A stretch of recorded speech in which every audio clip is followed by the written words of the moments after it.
Hello friends, मेरे channel में आप लोग का स्वागत है। तो आज हम फिर से एक नई वीडियो लेकर आए हैं। अगर मेरी आज की वीडियो आपको थोड़ी सी भी अच्छी लगे तो प्लीज़ वीडियो को लाइक कीजिएगा और मेरे चैनल को सब्सक्राइब जरूर कर लीजिएगा। तो फ्रेंड्स, मैं यहाँ पर पूजा आज नहीं कर रही हूँ, मेरी बेटी पूजा कर रही है। और कल हम लोग मार्केट गए थे तो वहीं से मैंने फूल वगैरह और प्रसाद, कुछ मिठाई वगैरह, फल फूल ये सब मैं लेकर आई थी।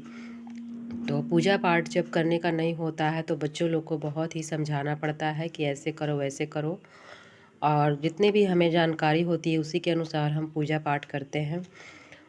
तो यहाँ पर बेटी जो है सारे फल फूल को धोकर साफ़ करेगी। और यहाँ पर मैंने बहुत कम ही फल लिए थे, क्योंकि फल जो है वो ज़्यादा अगर लेने पर बच जाते हैं तो ख़राब हो जाते हैं। तो यहाँ पर मैंने सिर्फ 2 फल लिए थे, एक गाजर और बैर। तो ये सब चीज़ें जो हैं वो चढ़ती हैं, ज़रूरी हैं। तो पूजा पाठ के लिए ये सब जो नए फल हैं सीज़न के हिसाब से वह हमें चढ़ाने चाहिए। यहाँ पर मैंने पीले फूल गेंदे का मैंने लिया था। और उसके बाद यहाँ पर मैं मिठाई ली थी। यह देखिए, बहुत ही टेस्टी मिठाई यहाँ पर मिलता है। जहाँ से मैंने यह मिठाई ख़रीदा है वहाँ बहुत ही अच्छे से मिठाई बनाते हैं। तो आप सभी लोगों को हैप्पी सरस्वती पूजा। आप लोगों ने कैसे पूजा पाठ किया सरस्वती पूजा के दिन, ज़रूर कमेंट करके बताइएगा। तो मैं तो यहाँ पर पूजा नहीं कर रही हूँ। और यहाँ पर देखिए, एक लोटे में गंगा जल डालकर सारे भगवान जी को और जितने भी सारे देवी देवता हैं या फिर हमारे बुक्स हैं, कॉपी किताब हैं, वो सारे पर यह छींट देंगे। क्योंकि गंगा जल छींटना चाहिए किताब कॉपी पर, जितने भी बुक्स हैं सारे चीज़ पर आज के समय, आज के दिन छींटने चाहिए। सरस्वती माँ का दिन है, विद्या की देवी सरस्वती माँ का दिन बहुत ही खास माना जाता है। तो यहाँ पर देखिए, पीले फूल से मैंने कहा थोड़ा सा इस तरह से भगवान जी को स्थापना कर दो। थोड़े से पीले पुष्प डालकर, अक्षत डालकर भगवान जी को विराजमान कर दो। उसके बाद यहाँ पर पीली चुनरी मैंने मंगाई थी, तो वही मैं यहाँ पर बोल रही हूँ कि इन्हें पहना दो अच्छे से। तो इस तरीके से जो पूजा पाठ है वो बहुत ही अच्छे तरीके से करनी चाहिए। जब स्पेशल कोई पूजा पाठ होती है तो वैसे रोज़ की पूजा में तो सिर्फ भगवान को हम स्नान वगैरह करवा कर प्रसाद भोग ये सब लगा देते हैं। लेकिन इस समय जो पूजा पाठ है वो थोड़े से मतलब कि ज़्यादा ध्यान से करना पड़ता है कि कैसे कैसे करें। तो सरस्वती माँ का तो पूजा बच्चों के लिए ही है और बच्चे करते भी हैं बहुत अच्छी तरीके से। भगवान उन्हें विद्या दें, बुद्धि दें और इस समाज में अच्छे से रहने का उन्हें कम से कम ऐसा ज्ञान दें कि वो समाज से लड़ सकें, अपने आप को बचा सकें बुरी चीज़ों से। बस मैं यही कहती हूँ कि भगवान से यही प्रार्थना करके अपने लिए मांगो, ताकि आगे हम एक अच्छा समाज में नाम रोशन करें, ऐसी हमारी परवरिश हो। तो जो विद्या की देवी हैं माँ सरस्वती, वो बहुत ही मतलब कि 1 साल में आती हैं। और सरस्वती पूजा तो बहुत कम लोग ज़्यादातर मनाते हैं। बहुत सारे लोग तो सिर्फ लक्ष्मी जी की ही पूजा करते हैं, लेकिन सरस्वती जी की भी पूजा हमें हमेशा करनी चाहिए। क्योंकि जो विद्या है वह हमारा सबसे बड़ा धन है। अगर हमारे पास विद्या नहीं होगी तो धन भी हम कैसे यूज कर सकते हैं, कैसे उसे रखना है, संभालना है, ये सब हमें ज्ञान से ही आता है, किस तरीके से हमें धन कमाना है। तो सबसे बड़ी जो देवी हैं वो विद्या की देवी माँ सरस्वती ही हैं।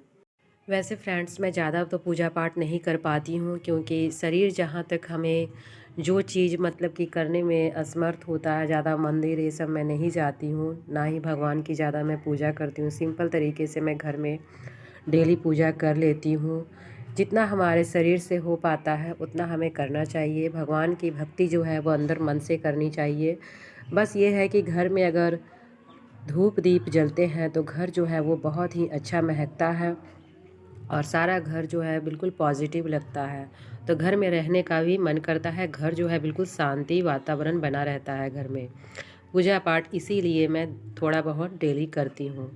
तो अभी मैं पूजा नहीं कर रही हूँ तो थोड़ा सा कभी कभी जो मन है वो बहुत बेचैन हो जाता है। अगर भगवान के पास थोड़ी देर 5 मिनट भी बैठ जाती हूँ तो लगता है कि हाँ, आज का दिन जो है वो मेरे लिए अच्छा गया। तो फ्रेंड्स, अब पूजा पाठ की बातों को हम छोड़ते हैं और चलिए आज हम आपके साथ शेयर करेंगे एक न्यू सेविंग चैलेंज जो कि हम 2026 में ही स्टार्ट करेंगे। अगर आप चाहें तो यह जो जनवरी का मंथ जो बचा हुआ है इससे भी स्टार्ट कर सकते हैं या फिर फरवरी से स्टार्ट कर सकते हैं। तो यहाँ पर मैं 52 वीक सेविंग चैलेंज लेकर आई हूँ जो कि बहुत ही ईजी तरीके से हम सेविंग चैलेंज कंप्लीट करेंगे। और फ्रेंड्स, जो यहाँ पर मेरी बेटी कुर्ती पहनी हुई है वह सिर्फ 150 रुपये की कुर्ती है और मैंने ऑफ़लाइन लिया है। यह मैं मार्केट गई थी तब मैं ली थी। और बच्चे बहुत ज़िद कर रहे थे कि मुझे पीले कलर का कपड़ा पहनना है क्योंकि ट्यूशन वगैरह में जाना पड़ता है, तो इसीलिए उसने ख़रीदा। और मैं बोली कि चलो ठीक है, 150 रुपये की कुर्ती है, अच्छा कपड़ा है, क्वालिटी भी सही है, तो मैंने ख़रीद लिया। और यही कुर्ती अगर हम ऑनलाइन शॉपिंग करते तो कम से कम इस कुर्ती का 250 से 300 रुपये रेट होता है। तो जो ऑफ़लाइन शॉपिंग है वह कभी कभी हमें बेहतर भी मिल जाता है। तो मैंने यहाँ पर एक कुर्ती ली और बच्चे लोगों को चप्पल मैंने दिलवाया जो कि वो भी कम दाम में, यानी कि 150 की चप्पल। सारे चीज़ों को मैंने देखा कि जब एक नज़र में जो चीज़ मुझे पसंद आ जाती है तो वो मैं चीज़ ख़रीद लेती हूँ। तो वही चीज़ मैंने कहा कि चलो ये चप्पल भी हैं वो बहुत अच्छे हैं क्वालिटी में, और कपड़े जो हैं वो 150 में भी अच्छे क्वालिटी के सूती है, कॉटन है, तो दे रहे हैं तो चलो ले लेते हैं। तो मैं ले ली और उसके बाद यह आज पहन कर तैयार हो गई तो बहुत ही अच्छा लग रहा था। क्योंकि कपड़े वगैरह में अगर हम पैसे ज़्यादा खर्च कर देते हैं तो वो तो हम कपड़े 2 महीने 3 महीने अगर हम रेगुलर पहने तो इससे ज़्यादा हम नहीं पहन सकते हैं। तो जो भी कपड़े हैं वो मैं ज़्यादातर कोशिश करती हूँ कि ज़्यादा से ज़्यादा कम दाम के ही कपड़े ख़रीदूँ, क्योंकि ज़्यादातर कपड़े हम यूज़ में नहीं लाते हैं। और जो महंगे महंगे कपड़े अगर हम ख़रीद लेते हैं तो उतना यूज़ में भी नहीं आता है और डेली हम उसे पहन नहीं सकते हैं। लेकिन जो ये सब कपड़े हैं वो हम डेली पहन सकते हैं, ज़्यादा यूज़ में आते हैं। तो इसलिए कोशिश करनी चाहिए कि हमें कपड़े जो हैं वो कम दाम में अच्छे से अच्छे क्वालिटी चेक करके ही ख़रीदनी चाहिए। तो मैं यहाँ पर बहुत ही अच्छा कॉटन का एक कुर्ती लेकर आई थी जो कि सिर्फ 150 रुपये में मिली। जो सेल लगाते हैं बाहर, आप लोग भी जानते होंगे, सेल वूल वगैरह लगाते हैं, उसी में से मैंने ख़रीदा। तो कभी कभी जो चीज़ें हैं वो अच्छी आ जाती हैं, कभी कभी हम लोग नुकसान भी झेल लेते हैं। ऐसा नहीं है कि हर समय हर चीज़ परफेक्ट ही होती है। तो कभी हम लोग मतलब कि ठगे भी जाते हैं और कभी हम किसी चीज़ को ख़रीदारी करने पर हमारी जीत भी हो जाती है। तो इसी तरीके से शॉपिंग होती है। अगर हमें जानकारी होती है कपड़ों की या फिर कोई भी चीज़ें की, कोई भी सामान की, तो हम अच्छी क्वालिटी की चीज़ें खरीद लेते हैं। लेकिन जब हमें कोई भी चीज़ खरीदारी करने नहीं आती है तो हम बहुत सारी चीज़ों में ठगा जाते हैं, यानी ठगे जाते हैं यूँ कहें। तो हर किसी को हर चीज़ खरीदने नहीं आती है। किसी को सोना चांदी बहुत अच्छे से समझदारी से वो खरीदते हैं, कोई कपड़े अच्छे से समझ बूझ कर खरीदते हैं, कोई राशन का सामान अच्छे से समझ बूझ कर खरीदता है। तो हर कोई सारे चीज़ों में परफेक्ट नहीं होता है, लेकिन हाँ, कभी कभी हमें सारे चीज़ों में थोड़ा बहुत भी समझदारी से काम लेना चाहिए ताकि जो चीज़ें हैं वह हम अच्छे से खरीद सकें। तो यहाँ पर देखिए फ्रेंड्स, मैं यहाँ पर आपको कुर्ती दिखा रही हूँ। यह देखिए बिल्कुल बहुत ही अच्छा, बिल्कुल सॉफ्ट कपड़ा है कॉटन का, जो कि मात्र 150 रुपये में मिली। और इसी तरीके से सिंपल कपड़े जो हैं वो रेगुलर काम में आ जाते हैं। अगर हम ज़्यादा हाई फाई यानी कि ज़्यादा महंगा क्वालिटी वाले कपड़े अगर हम ख़रीदते हैं तो उसे हम ज़्यादा यूज़ में नहीं लाते हैं। तो ये जो सिंपल कुर्ती है ये बहुत ही अच्छा है कपड़ा इसका, और सिर्फ 150 में यह कुर्ती जो है मुझे बहुत पसंद आई। तो बेटी को मैंने ख़रीद दिया। और फिर उसके बाद फिर वो होली में तंग करती है कि कपड़े ख़रीदने हैं, तो इसलिए मैं सोचती हूँ कि सस्ते कपड़े ख़रीदूँ ताकि उसे हर बार नया पहनने को भी मिल जाए और जो चीज़ें हैं वो अच्छे से इस्तेमाल भी हो जाए। तो इसलिए ज़्यादा महंगे कपड़े ख़रीदने में कोई फ़ायदा नहीं है, क्योंकि बच्चे हैं तो हर पर्व त्योहार में नए नए कपड़े ही खोजते हैं। तो 2-3 चीज़ें जो पर्व त्योहार आती हैं जैसे होली, रक्षाबंधन या फिर कभी कभी बाई चांस सरस्वती पूजा में वह ख़रीद लेती है। वैसे रेगुलर पर्व त्योहार में मैं कपड़े नहीं खरीदती हूँ, लेकिन हाँ, वैसे पर्व में ज़रूर हम लोग कपड़े खरीदते हैं जो हमारे हिंदू धर्म के हिसाब से नया साल मनाया जाता है। तो यह देखिए सिर्फ 150 रुपये में ये चप्पल मिली थी। और हम लोग का जो नया साल स्टार्ट होता है वह होली से स्टार्ट होता है। तो होली में हर बच्चे लोगों को कपड़ा ख़रीदना ज़रूरी हो जाता है, क्योंकि हम लोग होली बहुत ही अच्छे से मनाते हैं।